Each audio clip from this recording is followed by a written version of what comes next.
Hey, Dave, out here at the property, and we had a big, huge rainfall last night, so it's a muddy mess.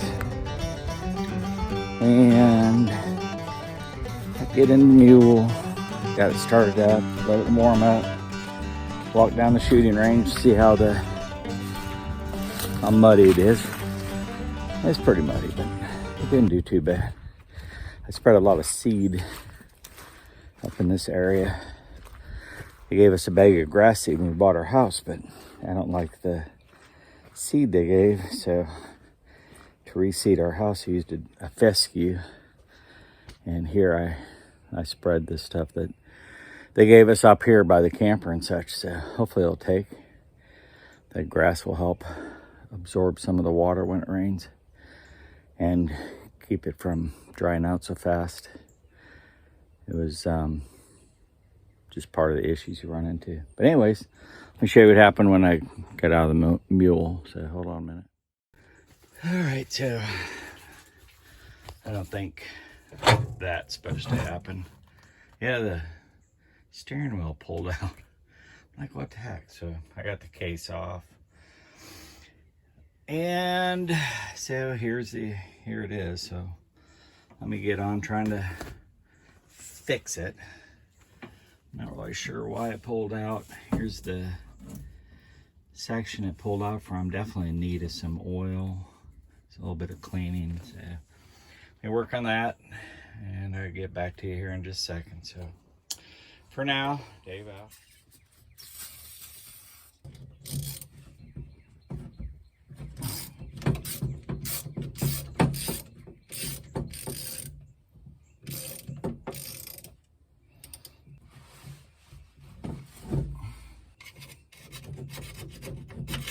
And you can see, it's going to be hard to see, but on the bottom, grooves have been worn.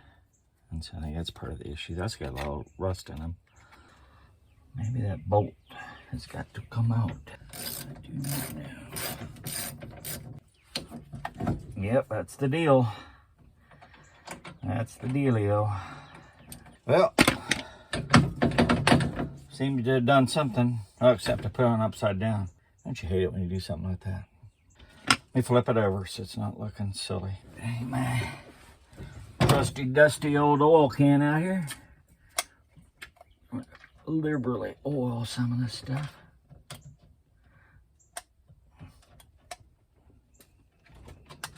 It looks like it's been oiled in a long time. I can't believe that found home.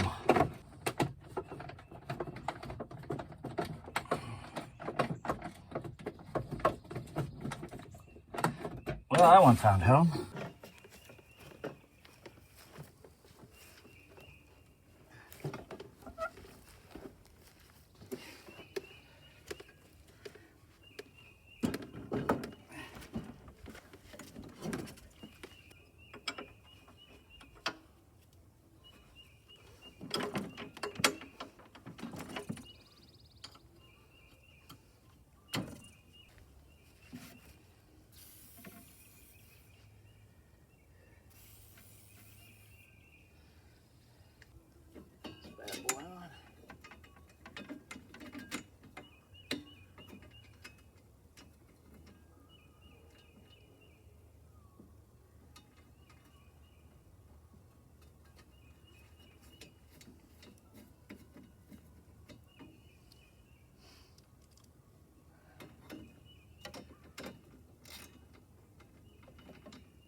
Yay.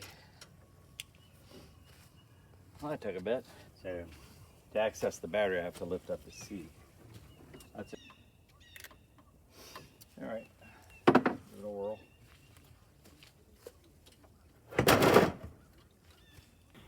There All right, well, let's get this cleaned off.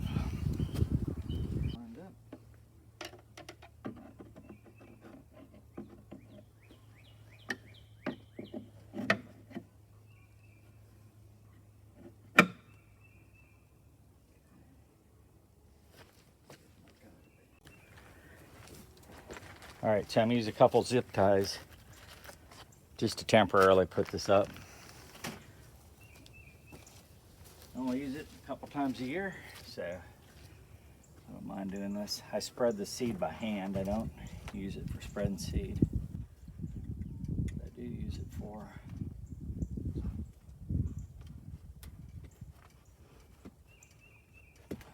fertilizer. So I just make a couple zip ties through and hold it that way. Well, assuming I can get them through. Worked a lot better last year, it seemed like. There we go.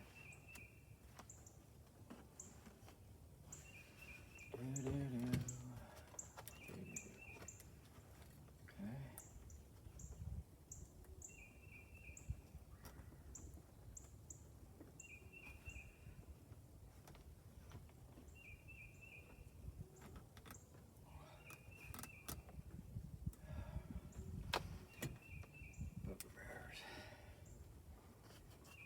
Yeah, just not quite long enough.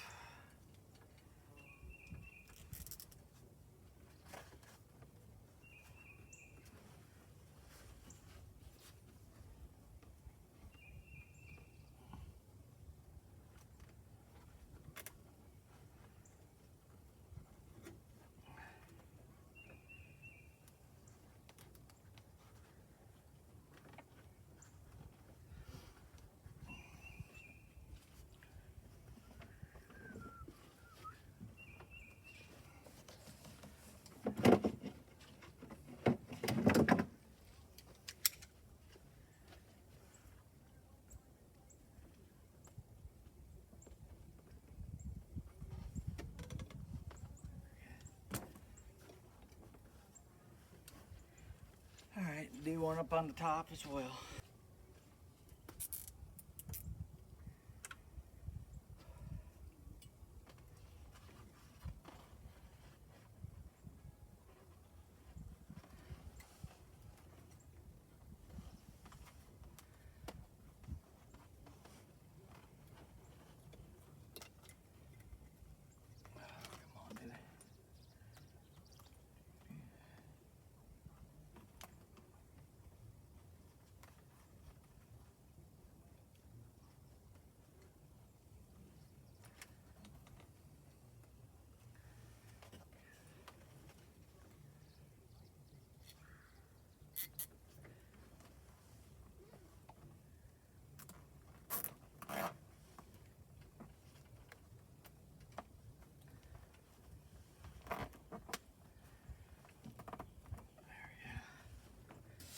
Zip tie this piece of cardboard to this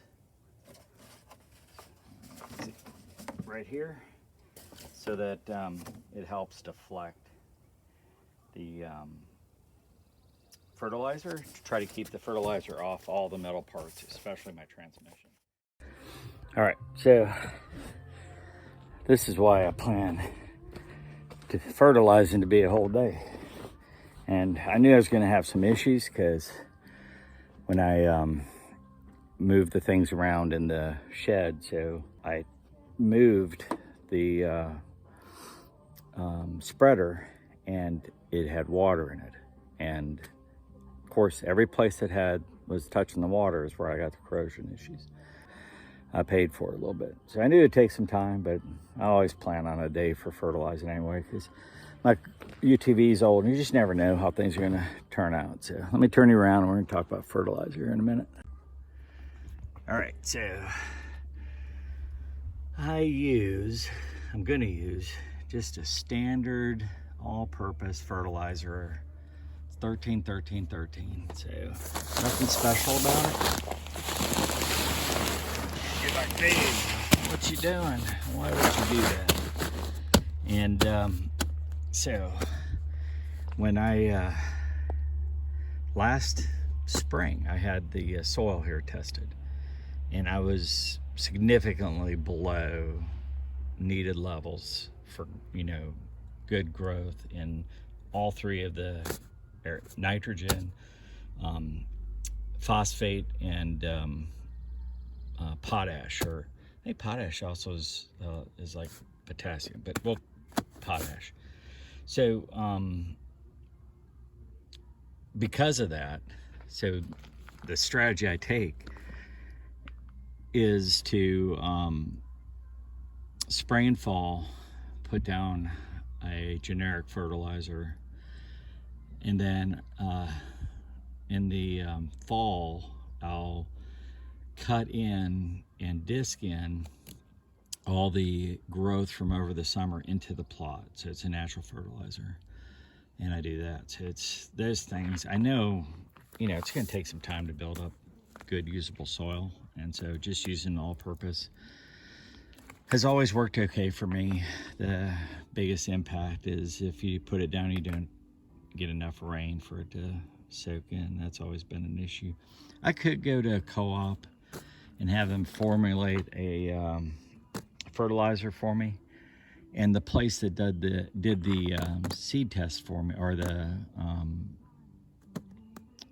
soil test, I got the kit from Deer Creek Seed Company, and they use the University of Wisconsin, and so they offer, you know, some ideas about where to get it. But anyways, you know, for my two little plots, it's not worth time and effort to go to a co-op and go through all that. So I'll probably test the soil this fall. It'll be a little over a year. Well, this fall would probably be about 15 months of full effort on the soil on the front plot, the plot this side of the creek. So we should see if it's had any impact, compare the numbers. So anyways, that's what I do. I'm going to put 1 bag on the food plot in the back and 3 on the food plot in the front. The one in the back's the food plot by the Pinelands. I should call them by their names. Food plot by the Pinelands, and then this is the other one's the food plot in the middle of the woods. And so anyway, so because it's bigger, it's going to get the 3. The other one will just get 1. So we'll do that here in just a bit. I'm gonna eat a little lunch and then we'll do it. All right.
casualty. Used to go right there. Uh-oh. That happened on the food plot by the Pinelands. Branch caught my front windshield. Broke it. So I'm gonna try to fix it.